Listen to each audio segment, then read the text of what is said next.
Coup de pouce pour la planète, top départ, c'est parti pour vos 5 minutes d'info verte hebdomadaire. Bienvenue dans votre magazine 100% développement durable. Sans tarder, notre tour du net de l'info écolo. Un coup de presse signé Mylène Girardot qui salue une icône de la résistance verte au Nicaragua.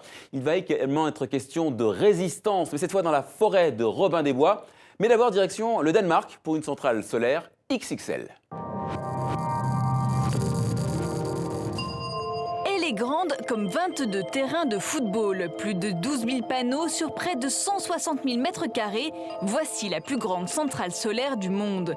Grâce à elle, la ville danoise de Silkeborg prévoit de fournir 20% du chauffage annuel de ses 44 000 habitants. L'objectif, devenir neutre en carbone d'ici 2030. Pas question pour ces Robin-des-Bois d'abandonner leur chaîne millénaire. Le gouvernement britannique vient d'autoriser un projet d'exploration pour trouver du gaz de schiste dans la forêt de Sherwood. Les associations écologistes et les habitants du comté de Nottingham sont bien décidés à bloquer le projet coûte que coûte.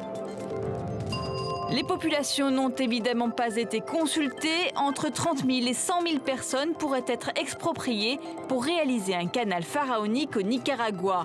Figure de proue de la résistance paysanne, Francisca Ramirez Torres. Son combat l'a déjà mené plusieurs fois derrière les barreaux, mais peu lui importe, plutôt mourir que donner ses terres.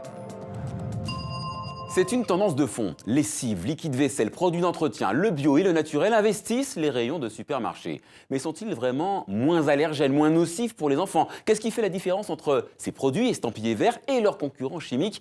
Pour en avoir le cœur net, Simon Ricotier, Olivier Feugnet et Benjamin Poulain se sont rendus chez le numéro 1 français du secteur et c'est le coup de pouce de la semaine. C'est à Poitiers qu'est installée l'usine du numéro 1 des détergents écologiques. Première surprise, ici pas d'odeur chimique, les yeux ne piquent pas. Plutôt étonnant pour une usine de produits nettoyants. Quand techniquement on peut remplacer une matière issue du pétrole par du végétal, on le fait. Là on a par exemple du vinaigre qui peut donner un effet détartrant. Là on a de la glycérine pour apporter un effet adoucissant, assouplissant de la fibre. Les ingrédients arrivent pour la plupart sous forme de poudre. Ils sont mélangés avec de l'eau dans ces grandes cuves en inox. Ici, les produits sont composés à 90% de matières premières d'origine naturelle. Et on peut aussi avoir par exemple des solvants issus de blé ou des actifs issus de betterave ou de son ou de paille. Il y a toutes sortes de végétaux.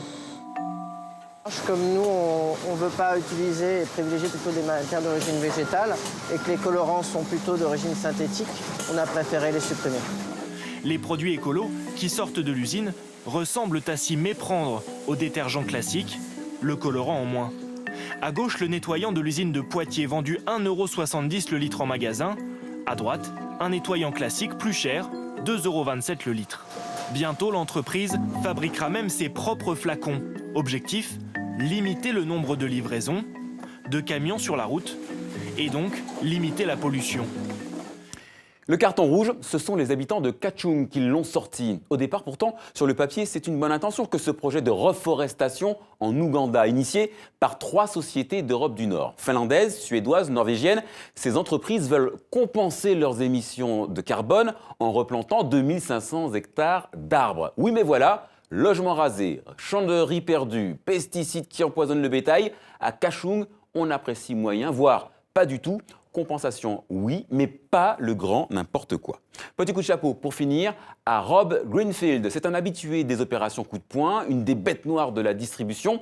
Et cet activiste américain s'est encore distingué dans les rues de New York en portant sur lui, vous le voyez, dans des sacs transparents, toutes les ordures qu'il a produites en 30 jours. Un petit mois de poubelle, soit à la fin de l'opération tout de même, 60 kilos de détritus.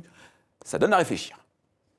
Voilà, et c'est la fin de ce coup de pouce pour la planète. N'oubliez pas, on vous attend sur les réseaux sociaux. Faites-nous un petit coucou numérique. Moi, je vous dis à très bientôt. Et d'ici là, prenez soin de la planète. Elle le mérite.